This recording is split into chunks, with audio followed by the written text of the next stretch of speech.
तो गाइस मैं हूं अंकित और आप देख रहे हैं रेसलिंग फैंस नेटवर्क। शुरू करते हैं भाई लोग अपनी बातों को हम लोग सबसे पहले Friday night SmackDown and Monday night raw से। तो भाई SmackDown and Monday night raw दोनों ही होने वाले हैं लंदन से। क्यों होने वाले हैं, किस डेट पे होने वाले हैं, एंड इसमें भी एक ट्विस्ट है, वो मैं आपको बताने जा रहा हूँ। SmackDown will take place on a Tuesday in London on June 23। It's possible that the show airs live on Netflix. Tuesday night SmackDown is back, यानी कि इससे एक दिन पहले मंडे नाइट रॉ। तो Monday night Raw and Friday night SmackDown दोनों ही London से होने वाला है भाई जून 22-23 को, यानी कि आपको दोनों ही नेटफ्लिक्स पे बिल्कुल सेम टाइम पे देखने को मिलेगा, बस 24 घंटे के अंतर में। नॉर्मली क्या होता है कि हम लोग देखते हैं कि एक हो गया भाई अपना ट्यूसडे को, मतलब इंडिया के अकॉर्डिंग, एंड एक हो गया सैटरडे को। लेकिन जब बाहर की लोकेशन होती है तो WWE वाले टेप कर लेते हैं। टेप करते थे बिना नेटफ्लिक्स के, तो क्या होता था कि टेप तो पहले कर लेंगे, स्पॉयलर्स मिल जाएंगे, लेकिन शो सैटरडे को ही आएगा। लेकिन अब क्योंकि नेटफ्लिक्स इंडिया में भी अवेलेबल है तो टाइमिंग तो सेम रहेगी, वही लंदन वाली, लेकिन SmackDown and Monday night raw दोनों एक एक दिन के गैप में आ जाएगा। यानी कि इंडिया में 23 जून को मान लो मंडे नाइट रॉ है,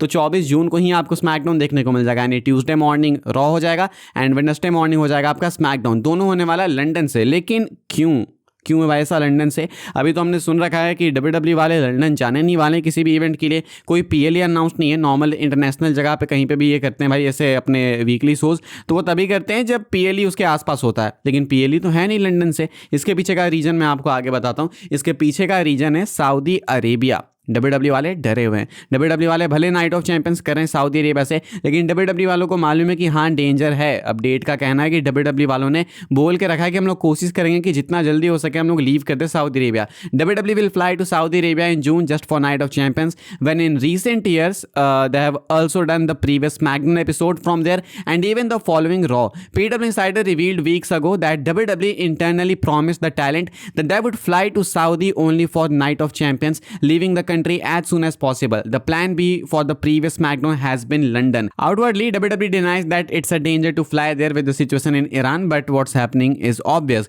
तो कहा जा रहा है कि WWE वाले सऊदी अरेबिया सिर्फ नाइट ऑफ चैंपियंस के लिए जाएंगे। नॉर्मली होता था कि एक स्मैकडाउन पहले एंड एक मंडे नाइट रॉ बाद, ये रहते थे वहां पे एंड उसके बाद आते थे। लेकिन इस बार ये सिर्फ अपने इवेंट के लिए जा रहे हैं एंड उसके बाद तुरंत निकल जाएंगे। PW Insider का कहना है, पहले रिपोर्ट आई थी कि WWE वालों ने इंटरनली अपने टैलेंट से प्रॉमिस किया कि हम लोग सऊदी सिर्फ एक नाइट के लिए जाएंगे, वो भी नाइट ऑफ चैंपियंस के लिए, एंड उसके बाद फटाक से वहां से निकल जाएंगे ताकि कोई भी रिस्क हो ना। प्लान ये है इनके पास भाई कि ये लंदन जाके बाकी इवेंट्स करेंगे। तो स्मैकडाउन एंड जो पिछला रॉ है मोस्ट लाइकली स्मैकडाउन पहले का, वो भी लंदन से होगा। जैसे जैसे हम लोग क्लोज जाएंगे भाई चीज़ें क्लियर होंगी। WWE ने वैसे अनाउंस कर दिया है, लेकिन हम लोग क्लोज जब जाएंगे और भी ज़्यादा तो चीज़ें और भी ऑब्वियस हो जाएंगी। तो फिलहाल भाई WWE वाले भले कहते हुए दिखेंगे कि सऊदी अरेबिया जो है भाई वो स्केरी नहीं है, सब सेफ है, लेकिन इनके एक्शंस तो कुछ और ही कहते हैं। फिलहाल अगर मिला जुला के मैं आपको बताऊं तो लंदन से वीकली शो उस टाइम पे एंड सऊदी अरेबिया से भाई आपको देखने को मिलेगा सिर्फ और सिर्फ नाइट ऑफ चैंपियंस।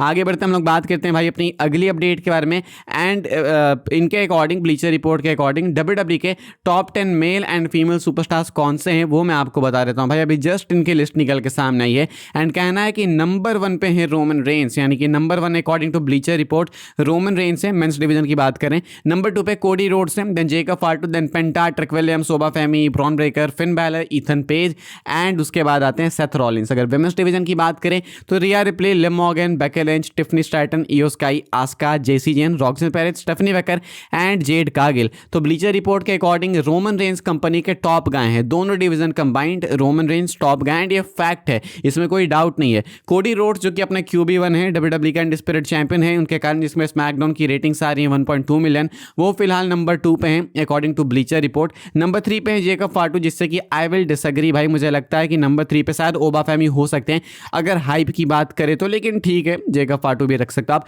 पेंटा से मैं अग्री करूंगा भाई, पेंटा मिडकार्ड डिवीजन को डोमिनेट कर रहे हैं अपनी टाइटल रेंज के साथ में एंड बहुत सही नाम है। ट्रिक विलियम्स मुझे लगता है ओबा फेमी के नीचे होने चाहिए, बट ठीक है, and Oba Femi, Breakker, Finn Balor, Ethan Page and Seth Rollins. यहाँ पे अगर कोई नाम नहीं है तो वो है ड्रू मैकिंटायर का, and I think again McIntyre के साथ भाई कुछ काफी अनफेयर चीजें हो रही हैं एंड मैकिंटायर को यहाँ पे होना चाहिए। विमेंस डिवीजन में नंबर 1 पे रिया रिप्ली हैं and I think Becky Lynch को होना चाहिए। मैं इस चीज़ को कह चुका हूँ भाई, कई बार कह चुका हूँ कि बेकी लिंच इरिटेटिंग है, ये है वो है, लेकिन आई थिंक कि बेकी लिंच ने लॉन्ग रन में अपने अराउंड बहुत ही हाइप रखी है। रिया रिप्ली तो भाई अभी पिछले कुछ टाइम में ईओ स्काई के साथ में बिजी थी, तो मुझे लगता है बेकी को यहाँ पे होना चाहिए, नहीं तो लिव मॉर्गन को। लेकिन रिया के नीचे हैं लिव एंड बेकी, एंड उसके बाद Tiffany, Iyo Sky and ETC आप लोग देख ही सकते होगे। जेड कार्गिल मुझे लगता है काफ़ी ऊपर हो सकती थी, पता नहीं किस बेसिस पे रैंक किया गया है। ये नहीं बोलूँगा कि बिल्कुल फालतू सी रैंकिंग है, सही है, लेकिन ये भी बोलूँगा कि काफ़ी जगह पे चीज़ें एडजस्ट की जा सकती थी। लेकिन लोग बिल्कुल खुश नहीं है भाई रोमन रेंज के नंबर 1 होने के पे। भाई रोमन रेंज नंबर 1 कैसे है, कोडी रोड्स नंबर 1 होना चाहिए भाई, अपना QB1 है। लेकिन सही बात है भाई, होने भी चाहिए QB1, लेकिन यही क्वेश्चन आता है कि QB1 ड्रॉ क्यों नहीं कर पा रहा है। अगर QB1 शायद ड्रॉ कर पाते हैं तो ज़्यादा सेंस बनता उनका नंबर 1 पे होने का।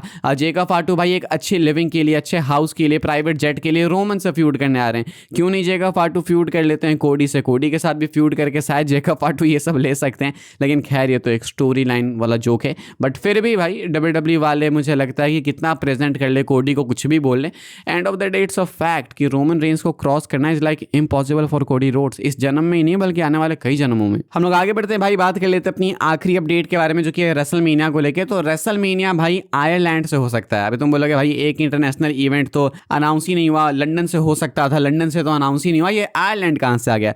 तो कहना है आयरिस मिरर का, यानी कि एक लोकल रिपोर्ट का, कि Ireland is well placed to present a credible and competitive bid for a future WrestleMania event. Irish Mirror का कहना है कि आयरलैंड एक्सपेक्टेड है कि आने वाले टाइम में वो WWE रेसलमेनिया को होस्ट करने के लिए क्रेडिबल एंड एक कंपेटिटिव बिड जो है ऑफर करने वाली है, यानी कि ये लोग भी बिड करने वाले हैं। नॉर्मली भाई अब WWE अपने PLEs के लिए बिडिंग लेती है, एंड रेसलमेनिया के लिए तो डेफिनेटली अभी हमने सुन रखा भाई रिसेंट में कि नैशविल हो गया, या अपना इंडियानापोलिस है, या फिर अपना लॉस एंजलिस, यहाँ पे WWE वाले जाने वाले हैं भाई अपने रेसलमेनियास को लेके। ये 3 जगह तो बिल्कुल लॉक है। लंदन भी प्रॉमिस्ड है भाई, जॉन सीना ने मनी इन द बैंक में आकर अनाउंस किया था, लेकिन वो अभी चीज़ पेंडिंग है। इसके साथ में अभी आयरलैंड भी कॉन्वर्सेशन में आ चुका है, एंड सऊदी में अगले साल मेनिया कर देंगे, तो मुझे लगता है वो भी एक रेगुलर चीज़ हो जाएगी।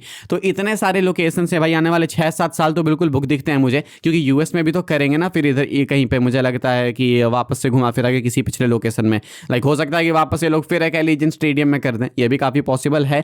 तो फिलहाल WWE वाले भाई एक्सपेक्टेड है कि आने वाले टाइम में रिसीव कर सकते हैं आयरलैंड से भी एक बिड। मैं तो चाहता हूँ भाई इंडिया में ही लेके आ जाओ भाई रेसलमेनिया, इंडिया में ले आओ और टिकट रख दो भाई तुम 300 रुपये की, मतलब चीप टिकट रख दो 300 रुपये की, और सबसे महंगी वाली टिकट रख दो भाई 30-35 हज़ार की। इतना अगर कर दोगे तो मुझे लगता है कि सोल्ड आउट हो सकता है इवेंट। लेकिन इंडिया में सिर्फ आपको टिकट्स नहीं देखने, यहाँ पे भाई मैनेजमेंट भी बहुत ही ट्रबलिंग चीज़ है। अभी मैसी कुछ टाइम पहले आए थे तो पता ही है क्या कुछ हुआ था। इंडिया में जब बहुत सी क्राउड एक जगह इकट्ठा होती है तो कांड हो जाते हैं। बस क्रिकेट ही है भाई जो मैनेज हो पाता है, बाकी अदरवाइज किसी में मैनेजमेंट ढंग से दी नहीं जाती है एंड सब कुछ फॉकअप हो जाता है। सो आई रियली होप कि रेसलमेनिया अगर कभी इंडिया में आया तो इंडिया को एक्सपोज ना करे, एंड आई रियली होप कि WWE वाले उससे पहले वीकली शोज लेके आए, क्योंकि अभी उन्होंने लाइव इवेंट जो अनाउंस किया था कि भाई मतलब कंफर्म किया था निखाने के हम करेंगे, वो तो अभी तक हुआ नहीं, उसकी डेट भी नहीं आई है। मुझे लगता है कि डेट आनी होगी तो अगले 1-2 महीने में आ जाएगी, 26 में होना होगा तो, नहीं तो 26 में नहीं होगा, उसके बाद 27 ही बचता है, देखते हैं होता है कि नहीं। फिलहाल तो भाई बस इस वाली वीडियो के लिए यही सारी अपडेट्स थी, एंड आई होप सबको इन्फॉर्मेशन मिली हो तो वीडियो को लाइक कीजिएगा भाई, शेयर कीजिएगा एंड सब्सक्राइब कीजिएगा चैनल को, ताकि आने वाले टाइम के अंदर आपको और भी सही WWE के अपडेट्स वगैरह सबसे पहले देखने को जानने को मिलते रहे। फॉलो कर सकते हैं आप लोग मुझे इंस्टाग्राम एंड ट्विटर पर, लिंक आपको मिलेगी डिस्क्रिप्शन में। ज्वाइन कर सकते हैं व्हाट्सएप चैनल को, उसके भी लिंक है डिस्क्रिप्शन में। मिलूंगा मैं आपसे अगले वीडियो में जल्दी ही, तब तक के लिए goodbye, thanks for watching.